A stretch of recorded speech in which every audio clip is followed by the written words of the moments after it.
Madame, Monsieur, bonsoir et merci d'être sur Télé Africa. L'île de Mire reçoit ce soir Jonathan Tuntum Ngom, universitaire, géopolitologue.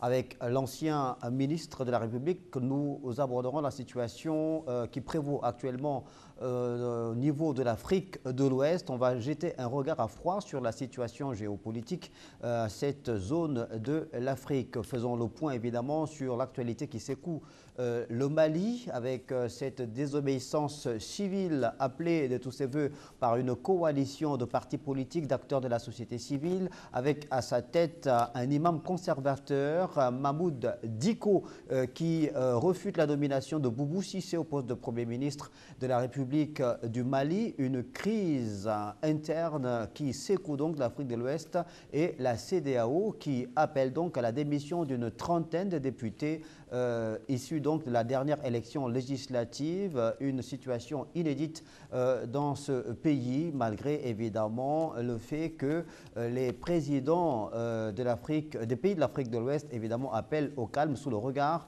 de l'Organisation des Nations Unies, mais également de l'Union africaine. Et puis on abordera aussi la question relative à l'élection présidentielle qui sera organisée le 31 octobre prochain en Côte d'Ivoire. Alassane Dramane Ouattara appelé à défendre les couleurs du RHDP à la faveur d'un conseil politique qui a été organisé ce mercredi 29 juillet. Les principaux hiérarques du RHDP, le Rassemblement des Oufouettistes pour la démocratie et la paix, et les militants qui appellent donc le président Ouattara à pouvoir être le candidat de cette famille politique, le président Ouattara qui appelle donc au calme et qui dit ne pas vouloir décevoir ses nombreux supporters. Jonathan Tuntum, bonsoir. Bonsoir. Merci d'avoir accepté l'invitation de Télé Africa pour que nous fassions le point sur l'actualité qui prévaut en Afrique et plus précisément en Afrique de l'Ouest. Je viens de le dire dans mon propos introductif, une situation des plus tendues secoue cette partie de l'Afrique, notamment le Mali, qui est en proie donc à une crise interne à la lumière de cette tension qui règne dans le pays après que le gouvernement malien ait malheureusement pris la décision de réprimer avec force certaines manifestations qui avaient été organisées par l'opposition, la société civile, des répressions qui ont occasionné plus d'une dizaine de morts. Il y a donc la communauté internationale, notamment la CEDEAO, qui vole au secours d'Ibrahim Boubacar Keïta, le président malien, qui est d'ailleurs appelé à démissionner par son opposition. Mais la CEDEAO appelle plutôt à la formation d'un gouvernement d'union nationale. Je viens de parler également de la Côte d'Ivoire, mais commençons par le Mali. Comment le géopolitologue que vous êtes apprécie cette situation aujourd'hui qui secoue le Mali? Bon, merci de pouvoir m'inviter sur votre plateau pour parler de cette actualité brûlante auprès de nos voisins d'Afrique de l'Ouest. Ceci dit, je pense que comprendre la crise au Mali mérite qu'on convoque d'abord les facteurs lointains et puis les facteurs immédiats. Il faut dire que dans les facteurs lointains, le Mali ne s'était pas encore stabilisé après que le monde ait eu la crise libyenne. Il faut donc comprendre que le Mali est une des conséquences collatérales de la déstabilisation de la Libye et toutes les forces armées politiques sont descendues au niveau de la bande sahélo-sahélienne et ont trouvé donc un refuge au niveau de cette bande sahélienne, soit au Mali, au Burkina Faso et bien dans d'autres pays, au Niger. Et nous avons aujourd'hui des groupes armés qui sévissent au niveau de cette zone. Du coup, ne pouvons pas véritablement engager, parce que c'est des guerres virtuelles, des guerres asymétriques, et ne pouvons pas véritablement engager des conflits ouverts et officiels face au gouvernement établi. Je pense que c'est sur le terrain politique que ces différents groupes ont pu transformer leur lutte aujourd'hui. Et de ce point de vue, je pense que le Mali, qui a été cité en exemple de démocratie, il vous souvient qu'en Afrique de l'Ouest, deux pays cités en exemple, c'est le Bénin et le Mali. En tout cas, jusqu'après après le renversement de Moussa Traoré en 1990, avec la prise de pouvoir du général Amadou Toumani Touré, et qui fera tout pour laisser le pouvoir aux civils avec l'élection de M. Oumar Konaré, qui deviendra à la fin de ses 2 mandats président de la Commission de l'Union africaine, lui-même se faisant remplacer par Amadou Toumani Touré, qui cette fois revient au pouvoir sous la bannière d'un civil.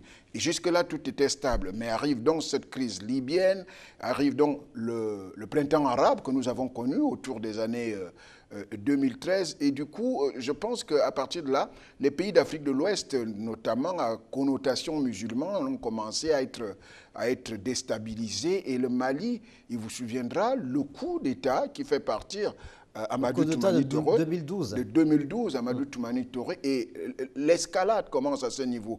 Et nous avions pensé qu'avec la reprise en main des standards démocratiques par l'élection après le coup d'État de Sanogo et l'élection de l'actuel président, on pensait que Ibrahim Boubacar Keïta, on pensait que le Mali allait retrouver donc sa stabilité post-1990. Mais du coup, il se trouve qu'il y a quand même quelques erreurs politiques commises. Vous savez, lorsqu'on organise des élections, et si les élections ne sont pas organisées comme il le faut, il arrive toujours un moment où la contestation juridique, la contestation politique peut très vite laisser place à la contestation de la rue et à la contestation armée. Oui? Sans vous couper, on rappelle évidemment que la situation de sécurité interne au Mali est très fragile au regard évidemment du déploiement d'AQMI, de mouvements djihadistes dans cette bande sahélienne dont vous avez fait allusion. Donc, on sait que la France vole au secours de cette partie de l'Afrique de l'Ouest, évidemment avec la mise en place par l'Élysée du G5 Sahel pour soutenir les pays de l'Afrique de l'Ouest qui sont les premiers touchés par ces attaques djihadistes. Le Mali fait partie des principales cibles justement de ces attaques des djihadistes dans la zone de l'Afrique de l'Ouest. Mais à cette situation sécuritaire ou d'insécurité liée donc aux attaques djihadistes est venu se greffer ce qu'on peut considérer aujourd'hui comme étant l'intercelle, donc l'organisation des dernières élections législatives avec notamment des résultats qui sont fortement contestés par une partie de l'opposition. Voilà, c'est ce que j'étais en train de vous dire, c'est pourquoi j'ai été obligé de remonter à la crise libyenne et donc la constitution de ces groupes djihadistes. Or, vous savez que lorsque un pays, un État est déjà fragilisé par des mouvements de contestation armés, fussent-ils des mouvements religieux, mais je pense qu'il aurait fallu que la stabilité politique demeure, ne serait-ce que dans ce qui reste encore comme partie du territoire contrôlé par le gouvernement central. Parce que vous savez que presque tout le nord du Mali et un vaste territoire désertique est contrôlé par des groupes armés, les groupes djihadistes, qui jusque-là ont vu leur progression limitée par l'aide de la France, il faut le reconnaître. Et qu'en est-il été du Mali aujourd'hui si la France n'était pas intervenue et surtout si la constitution du G5 Sahel n'avait pas été mise en place? Je pense peut-être qu'aujourd'hui, la déliquescence de l'État malien aurait été accélérée. Mais je pense que je parlais de quelques erreurs. C'est qu'au regard de cette insécurité, au regard de l'instabilité des institutions et surtout de la précarité de la continuité du territoire, mise à mal aujourd'hui par la présence des groupes djihadistes, il aurait fallu faire attention au niveau de l'organisation de ces élections pour que la classe politique, opposition, majorité, parlent d'une même voix et que les résultats des élections soient reconnus par tous. Or, il est sans aucun doute qu'il y a eu des ratés, il y a eu des problèmes et je pense que la société civile avait lancé des appels, y compris les groupes influents, les groupes religieux aujourd'hui, qui sont aujourd'hui des véritables acteurs du système international. Et lorsque dans votre pays, vous n'entendez pas le son de cloche des groupes religieux de la société civile, à un moment donné, peut-être vous allez à une perte politique. Et je pense, malgré les appels qui avaient été lancés au président Keïta pour que les élections soient annulées, là où il y avait eu contestation, pour que la Cour constitutionnelle donne véritablement des résultats tels que ici des urnes, je pense qu'il y a eu un peu une manifestation, un peu d'empressement à pouvoir entendre la voix, le son de cloche venant du côté de l'opposition, de la société civile et des groupes religieux. Et du coup, vous savez que le Mali, il y a déjà cette influence des groupes djihadistes, mais en plus le Mali, c'est quand même près de 80% des musulmans. Et les imams, ils sont très puissants. C'est des leaders non seulement religieux, mais qui sont aussi des leaders d'opinion et dont l'opinion religieuse, ça compte beaucoup. Et je pense que la montée en puissance de l'imam Mahmoud Dicko, a été un facteur déclencheur. Or, je pense que le président Keïta peut même remercier le contexte de la crise sanitaire du Covid-19 avec toutes les mesures barrières qui ont été prises. C'est ce qui a fait en sorte que certains États qui étaient en proie à des contestations, jusque-là, ces contestations ont été mises en sommeil par la crise du Covid-19. C'est le cas de l'Algérie où les manifestations étaient organisées presque chaque vendredi pour contester le nouveau pouvoir dont on dit être issu de l'ancien régime de Bouteflika. Mais en même temps aussi au niveau du Mali, il y a eu une espèce de frein de la part de ces contestations. Mais avec la montée de l'adrénaline et avec des erreurs qui ont été commises, une cour constitutionnelle à qui on a demandé de démissionner, des élections qu'on a demandé d'annuler, et tout cela n'a pas été fait dans le bon timing.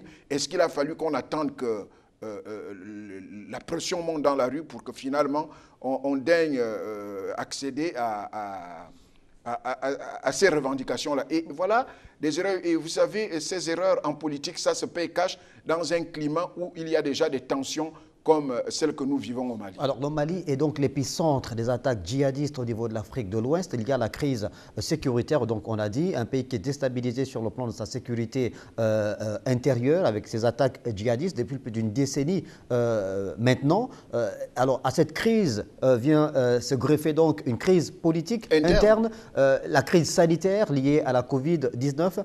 Est-ce que vous avez l'impression, Jonathan Toutoum, que le président Ibrahim Boubacar Keïta a été quelque peu lâché par rapport aux solutions qu'il faut apporter pour lutter efficacement contre la percée des djihadistes au niveau de l'Afrique de l'Ouest, plus précisément au niveau du Mali? Pourquoi est-ce que cette question sécuritaire au niveau de cette partie de l'Afrique de l'Ouest n'arrive pas à trouver des solutions probantes, malgré le fait que la France s'implique, qu'il y ait une force française au niveau du Sahel? Est-ce que la France elle-même n'est pas assez soutenue par l'Union européenne et même par les Nations Unies? Je pense que l'organisation qui a été mise sur pied pour contrer les velléités djihadistes est restée peut-être au stade des simples discours d'intention de la part des partenaires de la France. Et au point que la France se retrouve seule, embourbé face à cette avancée djihadiste. Et du coup, je ne peux pas dire que le président Keïta ait été lâché par ses partenaires, puisque s'il n'y avait pas cette intervention française, peut-être que le pouvoir du président malien aurait volé en éclats. Il faut reconnaître que l'aide de la France a été pour beaucoup dans le maintien de ce pouvoir. Mais en même temps, ce que nous devons observer, c'est qu'il appartenait au président Boubacar Keïta de faire attention avec l'organisation de ces élections. Cela me rappelle un peu ce qui s'est passé en Algérie en 1990, c'est-à-dire au moment où le Front islamique du salut, le fils de Abbassi Madani et Ali Berhadj, avait remporté les élections législatives. Abbas en Palestine, oui, Abbassi Madani. Oui. Abbassi Madani avait remporté les élections législatives et très vite on a compris que ce parti d'obédience islamique voulait s'emparer du pouvoir, ce qui était un peu très dangereux pour les démocraties occidentales à ce moment-là. Et très vite, Chadi Benjedid avait fait d'annuler les élections et de dissoudre le fils. Ça a coûté ce que ça a coûté à l'Algérie, avec tout ce qu'on a eu, plusieurs attentats organisés par les djihadistes. Mais à un moment donné, ça avait eu l'occasion, sur le plan politique, de limiter la montée au pouvoir, la montée puissante, fulgurante des djihadistes au pouvoir en Algérie et peut-être dans ce qui va être plus tard, plusieurs années plus tard, le printemps arabe. Parce que, quoi qu'on dise, le printemps arabe a beaucoup plus bénéficié au pouvoir islamiste, même si ce sont des jeunes qui se sont mis dans la rue en Tunisie, en Égypte, en Libye un peu plus tard. Mais l'Algérie va être épargnée. Mais c'est la même chose à peu près, c'est un fac-similé qui se produit au Mali. Le Mali sait qu'il est déjà en proie à des attaques djihadistes.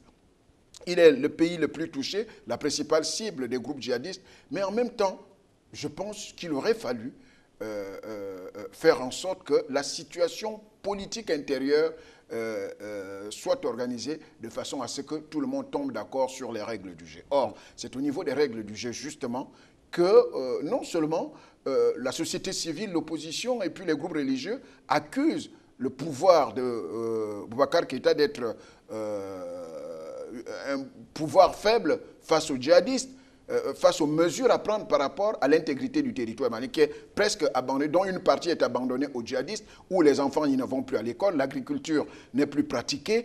Quasiment une grande partie du territoire malien est déjà abandonnée aux djihadistes, malgré le rideau imposé par l'armée française. Or, si on organise des élections qui soient en plus contestées, mais il a là ouvert la brèche d'une contestation qui met en mal même ceux qui voulaient le soutenir pour qu'il garde son pouvoir. Jonathan Toutoum, que répondez-vous à ce qu'estime qu'il y a une forme d'hypocrisie de la part de la CEDEAO, notamment des leaders de la CEDEAO, par rapport à la résolution de cette crise qui secoue actuellement le Mali? On voit une CEDEAO qui vole au secours du président Ibrahim Boubacar Keïta quand cette même CEDEAO est complètement aphone, j'ai envie de dire, quand il faut apporter des solutions par rapport à la crise sécuritaire au niveau de la partie sahélienne de l'Afrique. Est-ce que vous comprenez ce qui estime aujourd'hui qu'il y a une hypocrisie véritable de la part des leaders de la CEDEAO, qu'ils ne sont pas promptes à réagir lorsqu'il faut apporter des réponses par rapport aux problèmes sécuritaires, mais pour une question d'ordre politique, surtout du maintien d'Ibrahim Boubacar Keïta à la tête du Mali,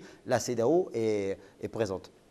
Bon, je ne peux pas considérer cela comme étant une forme d'hypocrisie politique, mais en même temps, surtout, il faut considérer que nos organisations sous-régionales ne sont pas des organisations supra-étatiques. Ça veut dire que leurs décisions ne s'imposent pas aux États. Ce sont des organisations interétatiques, c'est-à-dire les chefs d'État et de gouvernement décident, et par exemple la commission, comme la commission de la CEMAC ou la commission de la CEDEAO applique. Il va même de la commission de l'Union africaine. Mais pourtant, la CEDEAO demande actuellement l'annulation d'une trentaine de résultats consécutifs à la dernière élection législative. Donc la CEDEAO, déjà sur le plan militaire, ne dispose pas d'une force à même de pouvoir s'interposer face aux combattants virtuels du djihadisme. Deuxième raison. Troisième raison, c'est que la CEDEAO a sûrement l'expérience rocambolesque de les Comores. Il vous souviendra des guerres en Sierra Leone et au Libéria, où la CEDEAO avait tenté de constituer une force en Guinée-Bissau, mais cette force a été très vite démantelée, cette force a été très vite mise à mal. Et donc je pense que la CEDEAO a cette faiblesse militaire de pouvoir s'interposer face aux groupes djihadistes financés sûrement de l'extérieur et avec un matériel militaire adéquat. Même avec l'appui de l'Union africaine. Même avec l'appui de l'Union africaine, parce que l'Union africaine elle-même aujourd'hui souffre des mêmes maux. Donc, et de ce point de vue, et je pense que ce que vous appelez l'hypocrisie politique, c'est que la CEDEAO évite beaucoup plus un effet domino. C'est-à-dire en laissant la contestation s'emparer du pouvoir d'Ibrahim Boubacar Keïta, ça peut être un effet domino, c'est-à-dire ça peut être une espèce de printemps subsaharien qui naîtrait à partir du Mali et qui pourrait donc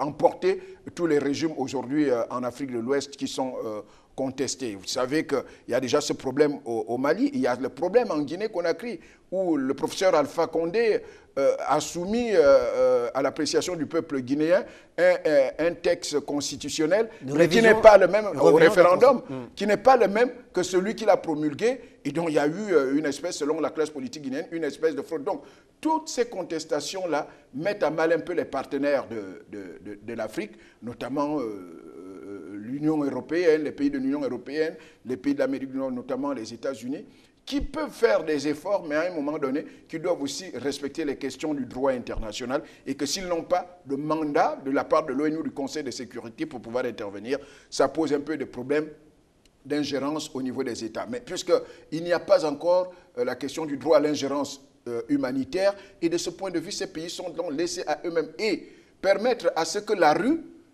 triomphe du pouvoir d'Ibrahim Boubacar Keïta dans le contexte actuel d'un déconfinement général où les populations auront avides de s'exprimer face à leur pouvoir, ça peut donc faire la naissance d'un prétend subsaharien à partir du Mali. Et ils sont donc obligés, pour éviter cet effet domino, de prendre des mesures qui sont des mesures très légères, demander la constitution d'une partie du gouvernement qui constituerait elle-même un gouvernement d'union nationale. On n'a jamais vu ça. Où on constitue un gouvernement, parce que ce qui a été proposé par la CEDEAO, c'est qu'on constitue d'abord un mini-gouvernement qui lui-même va s'atteler à constituer un gouvernement d'union nationale. Or, le problème que pose la classe politique de l'opposition malienne, ce n'est pas tant un gouvernement d'union nationale. Ils vont plus haut en demandant la démission du président Ibrahim Boubacar Keïta. Mais là, c'est une mise à plat, c'est en fait une espèce de coup d'État constitutionnel, une espèce de coup d'État populaire Jonathan, qui a envie d'être mené. Oui, et à ce niveau, la CEDEAO ne peut pas se laisser faire parce que laisser faire au Mali, ça signifie que demain, les Guinéens vont se remettre dans la rue. Ça signifie que demain, les Ivoiriens qui sont vraiment à la porte d'une autre crise vont emboîter le pas. Et c'est à ce niveau que s'explique cette hésitation. Il y a aujourd'hui comme une forme de point de non-retour qui est aujourd'hui observé au niveau du Mali entre le pouvoir en place et l'opposition dans sa généralité. Quand on parle de l'opposition, il y a les partis politiques, il y a la société civile, on l'a dit, il y a également les confessions religieuses, notamment celle menée, qui a à sa tête l'imam Mahmoud Dicko, qui est donc un conservateur, musulman conservateur, et qui est donc le porte-voix de ces milliers de Maliens qui revendiquent dans la rue. Quelle peut être finalement la posture que doit prendre le président Ibrahim Boubacar Keïta? On le dit qu'il est à la tête d'un pays, l'un des plus pauvres au niveau mondial, qui est la principale cible des attaques djihadistes au niveau de l'Afrique de l'Ouest, qui a une situation économique et sociale très fragile. Que peut faire Ibrahim Boubacar Keïta pour éviter le pire? Il faut dire aujourd'hui qu'il a très peu de marge de manœuvre. Il a très peu de marge de manœuvre par rapport non seulement à la pression qu'il subit, par rapport à la guerre djihadiste qu'il essaye de limiter, donc il essaye de limiter jusque-là les dégâts, mais en plus il a une situation explosive face à son opposition, face à la rue et face à l'influence des groupes musulmans aujourd'hui, en tête desquels l'imam Mahmoud Dicko. Et du coup, je pense que le président Keïta devrait pouvoir faire appel à la compréhension de la classe politique et lâcher du lest, c'est-à-dire il faut qu'il arrive à des concessions qui tendent à sauver son fauteuil. Parce que, quoi qu'on dise, on ne sait pas jusqu'où cette revendication pourrait aller demain lorsque la CEDEAO aura épuisé toutes ces propositions. Et je n'apprécie pas trop l'espèce de diplomatie de menace lancée par la CEDEAO envers les contestataires. Il est évident qu'en dehors de quelques têtes de proue, plusieurs leaders de cette contestation n'ont peut-être pas de compte bancaire au niveau des États, des banques des États de la CEDEAO, n'ont peut-être pas des intérêts des groupes. Ce qu'ils veulent, c'est une espèce de stabilité politique au niveau de leur pays. Ce qu'ils ont souhaité, c'était au départ la démission de la Cour constitutionnelle. C'était au départ l'annulation des élections des députés où la contestation a été très vive. Et du coup, ils n'ont pas été entendus en ce moment-là. Et je pense qu'il faut éviter de trop tirer sur la corde. Et le président Keïta a trop tiré sur la corde au point qu'aujourd'hui, je doute fort qu'il lui reste assez de leviers qui puissent lui permettre de maîtriser encore la situation. Ça veut dire que pour Ibrahim Boubacar Keïta, il faut lâcher du lest, il faut mettre... Il faut qu'il fasse des concessions. Il faut qu'il arrive à des concessions politiques qui au moins peuvent sauver son fauteuil jusqu'à la fin de son mandat. Autrement dit, avec la contestation actuelle, c'est toujours au Mali. Vous savez, lorsque les Maliens se mettent dans la rue en 90 pour demander une conférence nationale, pour demander plus d'ouverture politique à Moussa Traoré, ils ne l'avaient pas entendu de cette oreille. Lui qui s'appuyait sur son armée, eh bien c'est cette armée, malheureusement, par mon ami Ibrahim, par mon ami ATT, qui finalement va lui demander de partir, va lui faire un coup d'État. Donc, je pense qu'en voulant mater la population, en voulant mater les manifestants, il faut qu'ils se souviennent de ce qui s'est passé avec Moussa Traoré en 1990. La même armée qui avait maté les populations, c'est la même armée qui a dû déposer Moussa Traoré. Et l'histoire est parfois un éternel recommencement. surtout en Afrique. Et donc je pense qu'il faut qu'il arrive à se saisir du peu de levier de pouvoir qui lui reste pour appeler toute la classe politique et pourquoi pas qu'il organise une conférence nationale pour entendre tout le monde. Parce que tout en comptant sur la CEDEAO, mais la CEDEAO n'ayant pas de force suffisante qui puisse venir encercler son palais, j'ai peur que les prochains manifestants, à un moment donné, l'armée ne soit débordée et que finalement, il ne lui arrive que ce qui était arrivé à Moussa Traoré. Bon, on n'en est pas encore là. Je pense qu'il n'est pas toujours bien qu'on renverse un pouvoir démocratiquement élu. Là aussi, il faut sauver les tendances, les standards démocratiques. Il faut laisser la démocratie s'affermir et faire en sorte qu'un président élu aille à la fin de son mandat. Mais si à chaque fois nous devons faire en sorte qu'après les élections, à la moindre convulsion, qu'on arrive au renversement d'un pouvoir démocratiquement élu, ce n'est pas de nature à donner de la sérénité auprès de nos bailleurs de fonds. La Mali, vous l'aviez dit, souffre déjà d'une fragilité économique. Si en plus nous devons organiser des élections, à chaque fois qu'il y a contestation, ça pose des problèmes de financement du développement. Donc de ce point de vue, je pense que le président Ibrahim Boubacar Keïta devrait faire en sorte qu'il y ait un schéma qui réunissent toute la classe politique, peut-être sous le regard de la communauté internationale, pour arriver à planir des divergences tant qu'il est encore temps. Et moi, je pense que la négociation, si nous devons faire l'économie des dégâts par la négociation, autant négocier dès le départ que de négocier après qu'il y ait eu des dégâts corporels, humains et financiers. Jonathan Toutoum, on continuera à suivre avec beaucoup d'attention cette situation qui prévaut au Mali, évidemment, mais on reste au niveau de l'Afrique de l'Ouest pour évoquer ce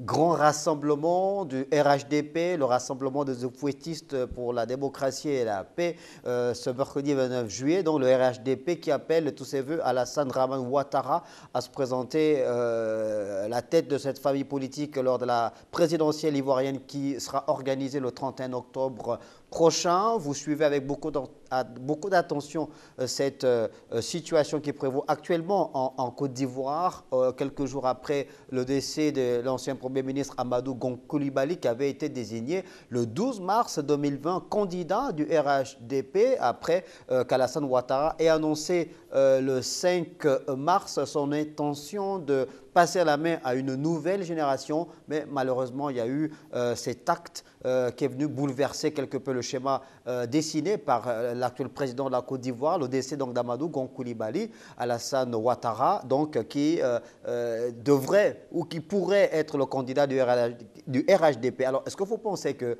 le président ivoirien est en train de faire une sorte de faux suspense parce qu'il a demandé aux militants, aux hiérarques du RHDP de lui accorder un petit temps de repos, de recueillement, mais de récupération également après le deuil. Est-ce que vous pensez que c'est juste pour gagner en temps ou faire un faux suspense?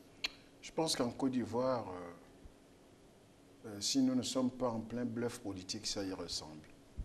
Ça y ressemble et je pense que les Ivoiriens doivent être conscients des situations qu'ils ont traversées depuis le coup d'État de Papa Noël. Nous sommes en décembre 2000 avec le général Guéhi et puis l'arrivée au pouvoir de Laurent Gbagbo, le départ, tous les coups d'État que Laurent Gbagbo a subis à partir de 2002 jusqu'à la situation rocambolesque qui amène un peu Alassane Ouattara au pouvoir. Je pense que tous ces souvenirs-là doivent animer le landerneau politique ivoirien pour regarder en face l'avenir de ce pays, du pays d'Houphouët-Boigny. Le président Ouattara qui avait manifesté son désir de passer le pouvoir aux jeunes générations, peut-être que la Constitution le lui permet, mais à partir du moment où il avait modifié la Constitution et que les compteurs avaient été mis à zéro, c'est ce qui amène aujourd'hui la contestation d'une autre classe politique, notamment le PDCI de Henri Konan Bédié, le parti de Laurent Gbagbo, le FPI. Mais en même temps, quand on parle du rassemblement des Oufouettistes, je pense que ce grand rassemblement-là ne ressemble plus à ce qu'il était n'est plus l'image de ce qu'il était avant le départ du PDCI, avant le départ d'autres acteurs. Guillaume Soro. Guillaume Soro. Nous ne pouvons pas oublier que c'est des acteurs politiques majeurs de la vie ivoirienne.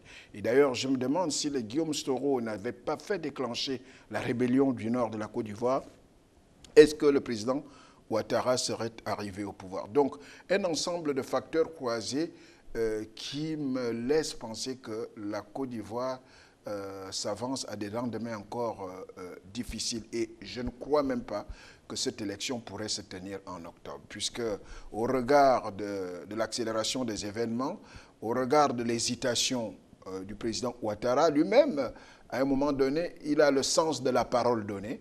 Il avait dit qu'il ne se présenterait plus et qu'il était âgé et qu'il voulait consacrer sa vie à ses petits-enfants. Mais est-ce que vous comprenez, la posture prise par Alassane Ouattara, qui estime qu'il avait toute sa confiance en Amadou Gon Coulibaly, décédé récemment, qu'il considère comme son fils, qu'il connaît depuis une trentaine d'années, qui, pour Ouattara, était une personnalité politique consensuelle, à même d'avoir l'étoffe nécessaire pour assumer ses hautes charges de président de la République de Côte d'Ivoire. Est-ce que vous comprenez que Ouattara estime qu'à part Amadou Gon Coulibaly, il n'y a aucun poulain, il n'y a aucune autre personnalité politique sur qui il peut jeter son dévolu pour assumer ces charges-là? Moi, je n'apprécie pas cette déclaration.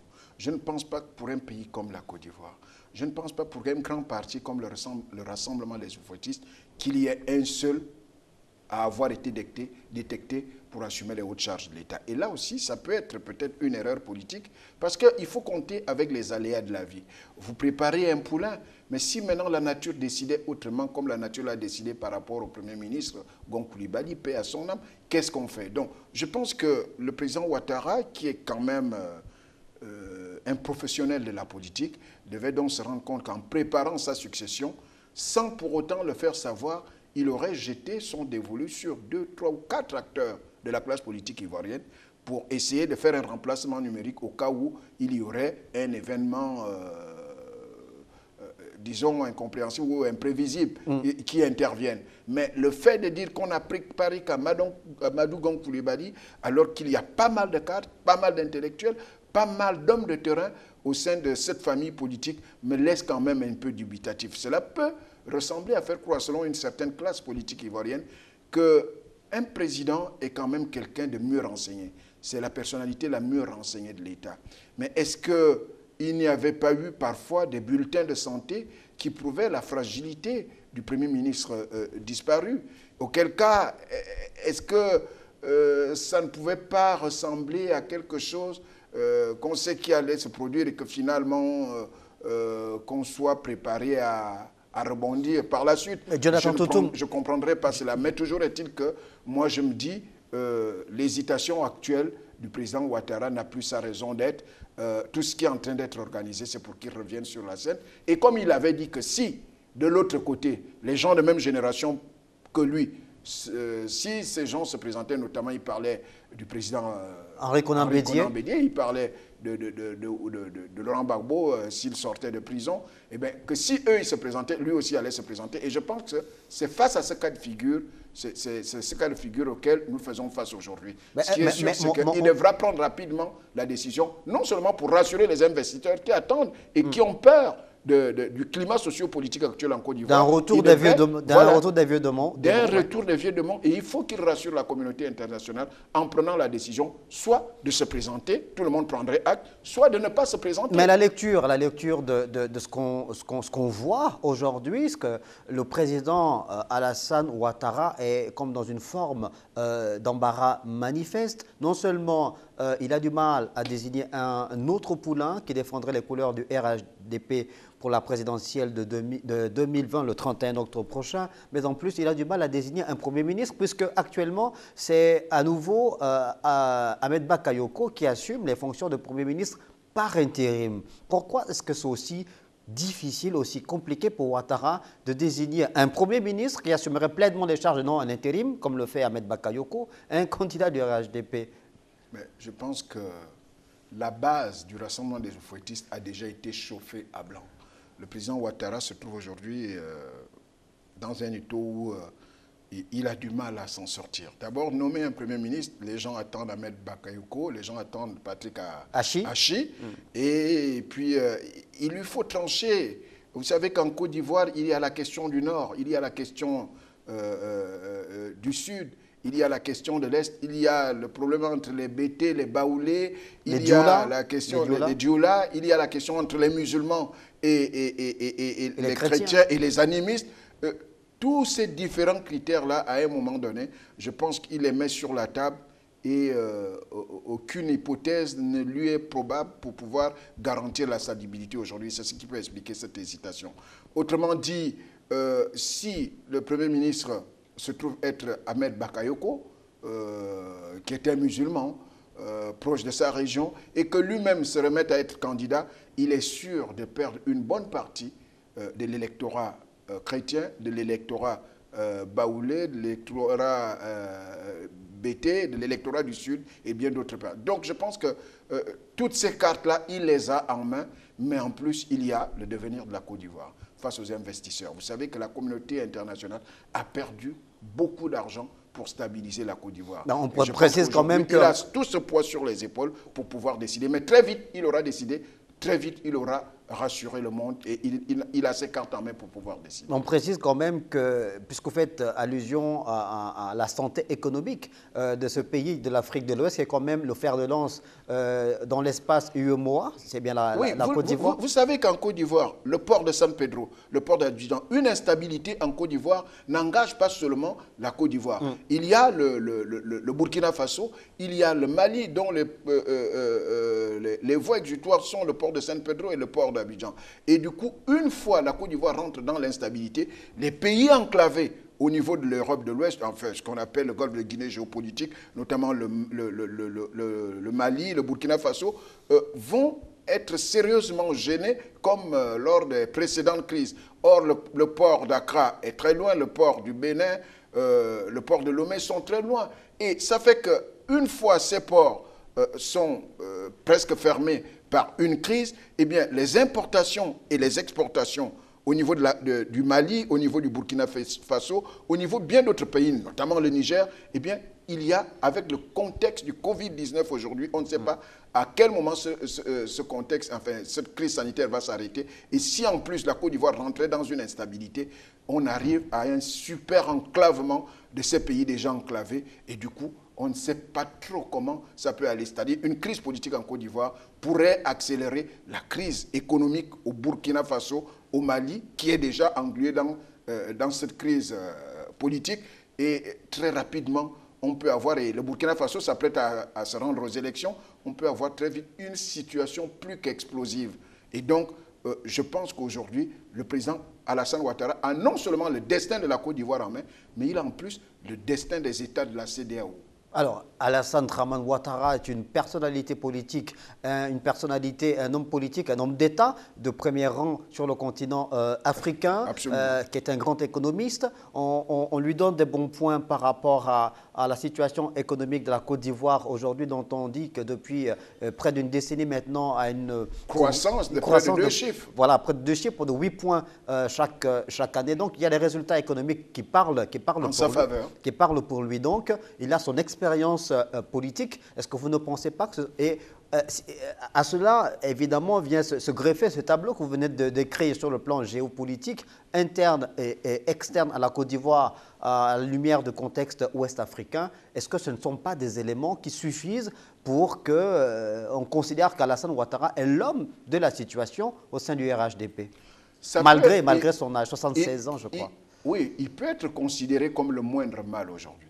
Il peut être considéré comme le moindre mal sur le plan économique, sur le plan de l'image de la Côte d'Ivoire à l'extérieur, sur le plan même de la sagesse et de son expérience politique.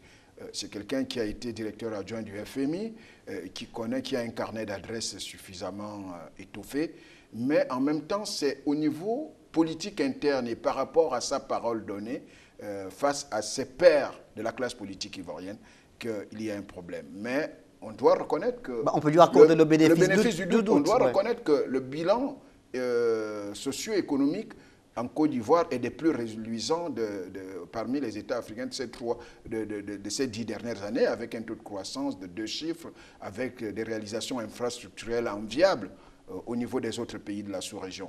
Mais en même temps, c'est surtout au niveau des désaccords politiques, parce qu'il faut quand même reconnaître que même si un accord politique ne résiste pas aux yeux du droit, mais je pense que la promesse qui avait été faite d'une présidence tournante entre lui, le RDR et Bédié, le PDCI, est en train de lui jouer des tours politiques. Mais en plus, il s'est plutôt, il s'est en plus embourbé avec le cas Soro. Or, un acteur comme Guillaume Soro, je pense que le président Ouattara aurait dû le garder par devers lui. Or, aujourd'hui, vous ne pouvez pas ouvrir politiquement plusieurs fronts à la fois et penser vous en sortir. Il y a le cas Bédié aujourd'hui, qui revendique sa part de promesse qui estime avoir été floué par Ouattara. Il y a le cas de Laurent Gbagbo, qui n'est pas réglé, Blé Goudé, et puis il y a le cas de Guillaume Soro. Ça fait trop de fronts politiques à la fois sur le plan interne et surtout le cas de Soro qui a été réglé en justice. Or, vous savez qu'une divergence politique, un procès politique ne se gagne pas au niveau des juridictions, mais se gagne au niveau des opinions. Je veux dire que si vous mettez un opposant en politique ou vous l'exilez, vous faites augmenter sa cote de popularité au point que les populations vont plutôt oublier peut-être ses points faibles et vont plutôt voir une espèce de harcèlement politique. Et donc, ça veut dire que le raisonnement que vous êtes en train de mettre en relief, Jonathan Tuntum, vient justifier aujourd'hui la posture prise par certains opposants à Alassane Ouattara, qui estiment que le président de la Côte d'Ivoire a, de façon subtile et très intelligente, écarté tout ce qui pouvait se dresser sur son chemin. Sur son chemin et tout ce qui pouvait penser à sa succession. Quoi qu'on dise, Soro, Ouattara lui-même le dit dans une des interviews à Radio France Internationale, dont je détiens la bande, que Soro, c'est son fils, que Soro aurait émis la volonté d'aller poursuivre ses études, ce que Soro dément. Est-ce que ça a été une machination ou bien un schéma pour écarter non seulement ses adversaires qui pouvaient se dresser face à lui, mais aussi pour écarter certains de ces éléments qui étaient très gênants par rapport à sa succession, afin de faire la route à Gon Coulibaly sans pour autant prédire la suite tragique qui est intervenue par la perte du Premier ministre. Donc, de ce point de vue, je pense que le président Ouattara a ouvert trop de brèches, trop de fronts. Or, il aurait pu régler certains cas, peut-être ne prendre le pas par rapport à l'exil de Laurent Gbagbo, tenter une véritable réconciliation entre tous les fils et toutes les filles de la Côte d'Ivoire, et puis ça aurait pu le grandir, lui, le président Ouattara. Mais aujourd'hui, on est face à un dilemme. D'un côté, sur le plan économique, les résultats sont bons, mais les Ivoiriens disent, on ne mange pas ciment par rapport aux échangeurs. Mais en plus, il y a le dilemme politique aujourd'hui, qui est vraiment son talon d'Achille, avec trop d'adversaires. Est-ce qu'aujourd'hui, en Côte d'Ivoire, c'est le calme? On peut dire que c'est le calme avant la tempête. Ah, absolument. Mais moi, je vous ai dit tout à l'heure que je ne pense même pas que ces élections auront lieu en octobre comme prévu. Je pense qu'il y a trop de problèmes à régler. S'il décide ce soir d'être candidat, il va falloir avoir un gouvernement. Et du coup, il ne faut pas qu'on passe trop de temps parce que si la crise est entraînée, la classe politique ivoirienne peut considérer que le président est forclos à la fin de son mandat. Les problèmes dont vous faites allusion sont réglés à un autre niveau.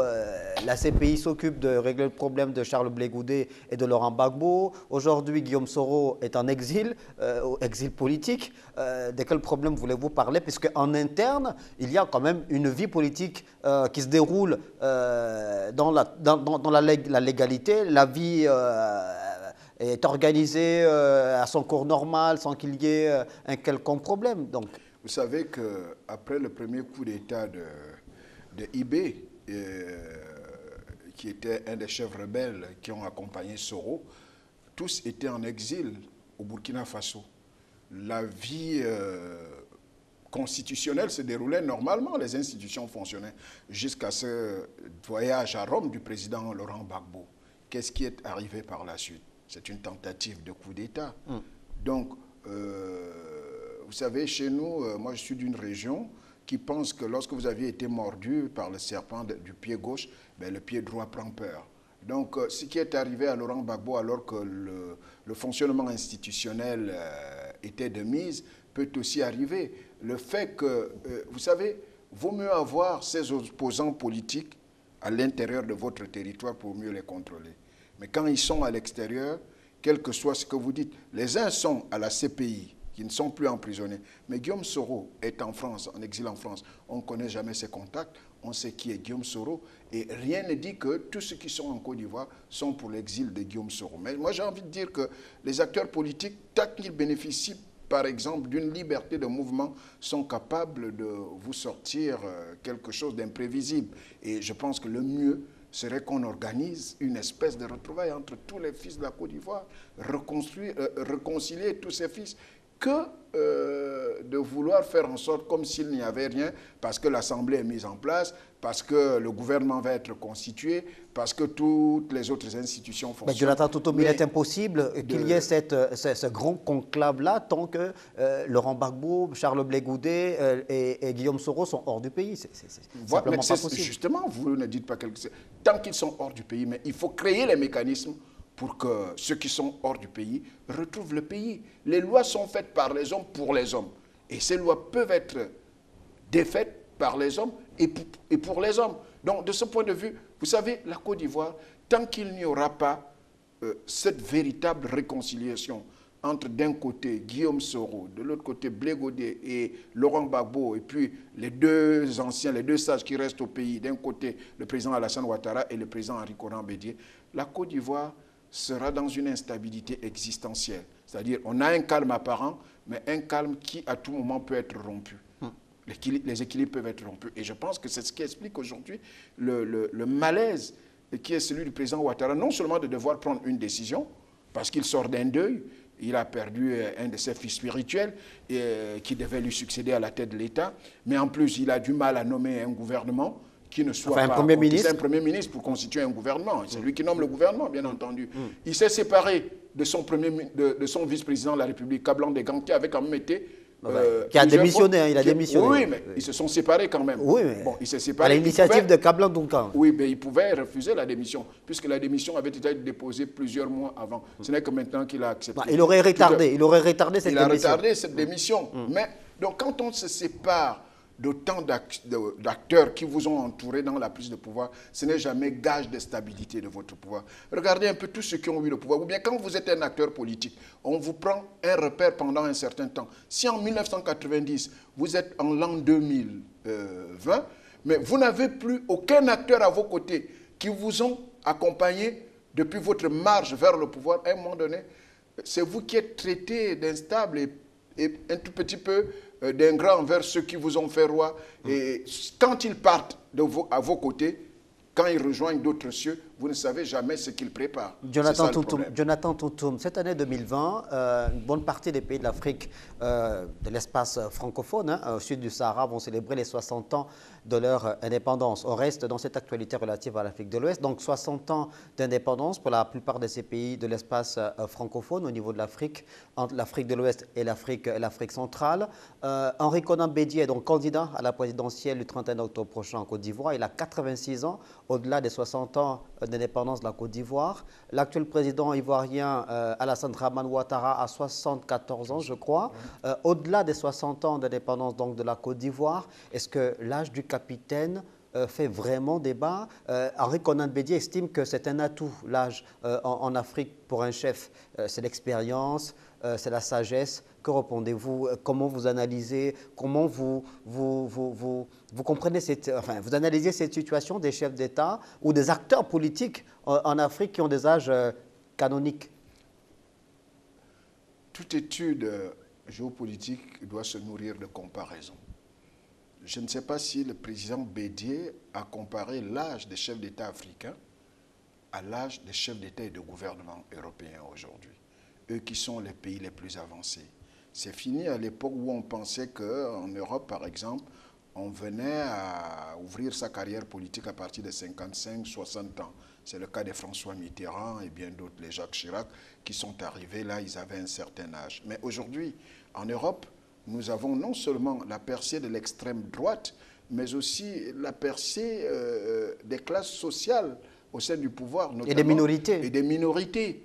Et puis, nous avons la classe de la jeunesse qui accède au pouvoir. dans les pays européens aujourd'hui, le Premier ministre du Luxembourg, le président de la République française et bien d'autres chefs d'État et de gouvernement. Et ce qui fait même Premier ministre canadien. Le Premier ministre canadien. Et ce qui fait que une comme Merkel, le chancelier allemand, se trouve un tout petit peu gênée par l'âge de ses pairs lorsqu'elle se retrouve au sommet du G20, au sommet du G7, parce qu'à un moment donné, elle se retrouve face à des acteurs qui pouvaient être ses enfants biologiques. Donc, de ce point de vue, nous ne doutons pas de l'expérience, de la capacité de l'âge à faire en sorte qu'il y ait certaines évolutions, mais en même temps, nous disons, ayant vécu les indépendances, parfois, il peut être aussi temps que ces gens servent de modèle, de conseiller à des chefs d'État moins jeunes qu'eux qui arrivent au pouvoir. C'est vrai que la jeunesse n'est pas synonyme de compétence, mais en même temps, l'âge n'est pas synonyme de la sagesse aussi. Ce n'est pas parce qu'on est âgé qu'on est forcément sage. Autrement dit, les guerres que nous connaissons, l'instabilité que nous avons connue, lui, le président Bédié, avec la sagesse qu'il a prise auprès du président Houphouët-Boigny, aurait pu se rendre compte très vite que son concept de l'ivoirité allait être source de problèmes. Et que c'est là où nous en sommes. Puisque si on regarde la cause lointaine de la crise en Côte d'Ivoire, c'est quand même cette affaire de l'ivoirité. Or, s'il avait laissé tous les acteurs politiques se mouvoir, se présenter aux élections, quitte à faire comme on peut faire, mais il a créé un concept qui a été à la source de la crise ivoirienne qui gangrène aujourd'hui ce pays. Et dont les conséquences, nous les traînons encore jusqu'aujourd'hui. Donc, de ce point de vue, je pense que penser que il faut avoir un certain âge et que c'est un atout pour le développement, pour la stabilité d'un pays, c'est vraiment 50-50 selon moi. Autrement dit, qu'est-ce que les autres acteurs politiques... Donc il faut attendre qu'on ait 80 ans pour accéder à la magistrature suprême dans son pays.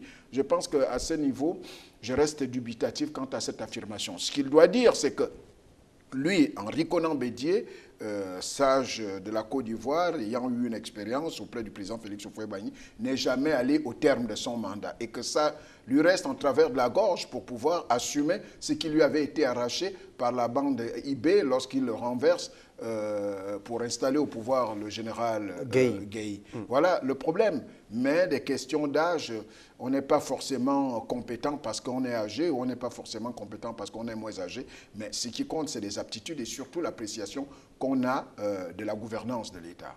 Jonathan Toutoum, oui. Ce qu'il faut retenir, c'est que nous voulons oublier le rôle que doit jouer la France aujourd'hui au niveau de vous aviez dit 60 ans après les indépendances. Vous savez, au-delà des intérêts économiques, géostratégiques, la France qui compte beaucoup sur ses anciennes colonies, quand il faut prendre des décisions au niveau du Concert des Nations, notamment aux Nations Unies, au Conseil de sécurité, la France bénéficie souvent de l'apport de ses anciennes colonies. C'est ce qui fait aussi, entre autres, sa puissance au niveau du système international. Mais il y a aujourd'hui un troisième élément qui s'ajoute, c'est qu'il y a environ 3 millions d'électeurs dans le système politique français, et surtout lorsque nous sommes à la veille de la fin d'un quinquennat comme celui de Macron, il est évident qu'avec ces 3 millions d'électeurs que toute la classe politique voudrait flatter, avec une diaspora qui est tout à fait influente aujourd'hui. 3 millions d'électeurs français repartis dans l'espace de l'Afrique noire francophone. Non,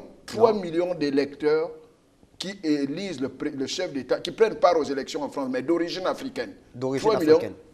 3 millions d'électeurs français d'origine africaine, et avec une diaspora tout à fait active en France aujourd'hui. Il est fait évident que toute la classe politique est suivie dans le règlement des conflits en Afrique, dans le règlement des problèmes politiques en Afrique, pour pouvoir flatter cet électeur. Et du coup, je pense que la France ne reste pas de marbre face à ce qui est en train de se passer, notamment au Mali, en Guinée-Conakry et en Côte d'Ivoire. Ce que vous voulez dire, c'est que la réélection d'Emmanuel Macron à la tête... ou l'élection d'un autre acteur politique à la tête de la République française peut se jouer aussi à travers la prise de position de la diaspora africaine en France et surtout des 3 millions d'électeurs français originaires. Surtout que Emmanuel Macron, lui, il a les pieds et les mains joints, ou sinon les deux pieds englués dans la crise, sahélienne avec évidemment donc, voilà la mise en place du G5 Sahel. Je voulais soulever au moment où la plupart des États africains célèbrent les 60 années de leur accession à la souveraineté internationale. Merci Jonathan Toutoum, merci d'être passé sur le plateau de Ligne de Mire pour que nous débattions de l'actualité qui prévaut actuellement au niveau de l'Afrique de l'Ouest avec ces deux situations préoccupantes, notamment celle qui prévaut actuellement au Mali où le président Ibrahim Boubacar Keïta est sous les feux des critiques nourries de la part de l'opposition, de la société civile et même de confessions religieuses avec à leur tête l'imam Mahmoud, l'imam conservateur Mahmoud Dicko. Et puis on a également parlé de la situation en Côte d'Ivoire, Alassane Dramane Ouattara, le président de ce pays de l'Afrique de l'Ouest, qui continue à se faire désirer ou à faire un faux suspense finalement. On verra bien si c'est un faux suspense après qu'il ait été appelé à être le candidat du RHDP pour la présidentielle du 31 octobre 2020. Merci de nous avoir regardés et bonne suite des programmes sur Télé Africa.